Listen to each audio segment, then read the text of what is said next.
എങ്ങനെയുണ്ട് അവസാനഘട്ട ഒരുക്കങ്ങളൊക്കെ പൂർത്തിയാക്കി ഉദ്ഘാടനത്തിനൊരുങ്ങി? എല്ലാ ഒരുക്കങ്ങളും പൂർത്തീകരിച്ചു. 25 വേദികളും സജ്ജമാണ്. രജിസ്ട്രേഷൻ ഏതാണ്ട് പൂർത്തീകരിച്ചിട്ടുണ്ട്. ഭക്ഷണം പന്തൽ രാവിലെ മുതൽ വിളമ്പൽ ആരംഭിച്ചിട്ടുണ്ട്. ഇനി 9:45 അവതരണ ഗാനം ഉണ്ടാവും. CM ഒക്കെ കാണാൻ ഉണ്ടാവും. കൃത്യം 10 മണിക്ക് തന്നെ CM തിരികൊളുത്തും. അതോടുകൂടി 1 മണിക്കൂർ കൊണ്ട് ഉദ്ഘാടന സമ്മേളനം അവസാനിക്കും.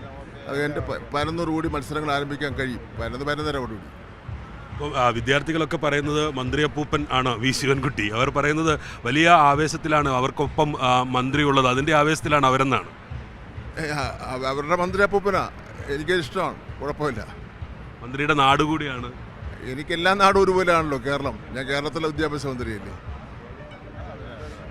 പ്രത്യേകമായി തിരുവനന്തപുരത്ത് വരുമ്പോൾ ഉള്ള ഒരു മത്സരം വിദ്യാർത്ഥികൾ തമ്മിലായിരിക്കണം. രക്ഷകർത്താക്കളും പിന്നെ ഡാൻസ് അക്കാദമിയിലെ ടീച്ചർമാരും തമ്മിലാവല്. സമ്മാനം കിട്ടുന്നതിന് വേണ്ടി മാത്രമാവല്. ഇതൊരു ഉത്സവമാണ്, ജനകീയ ഉത്സവമാണ്. പങ്കെടുക്കുക എന്ന് പറയുന്നത് തന്നെ ഏറ്റവും വലിയ അംഗീകാരമാണ്. ആ നിലയിൽ ഇതിനെ കാണേണ്ടതായിട്ടുണ്ട്. ഇത്തവണത്തെ കലോത്സവത്തിനൊരു ചരിത്രപരമായ ഒരു പുരോഗമനപരമായ ഒരു രീതി കൂടി പിന്തുടരുന്നുണ്ട്. പ്രാചീന കലാരൂപങ്ങളെ പരമ്പരാഗത കലകൾ ഉൾപ്പെടുത്തിയിട്ടുണ്ട്. അത് വലിയ സംഭവം തന്നെയാണ്. അത് കേരളത്തിൽ ആദ്യമായിട്ടാണ്. എന്ന് മാത്രമല്ല ഏഷ്യയിലെ ഏറ്റവും വലിയ യുവജനമേളയാണ് ഇത്.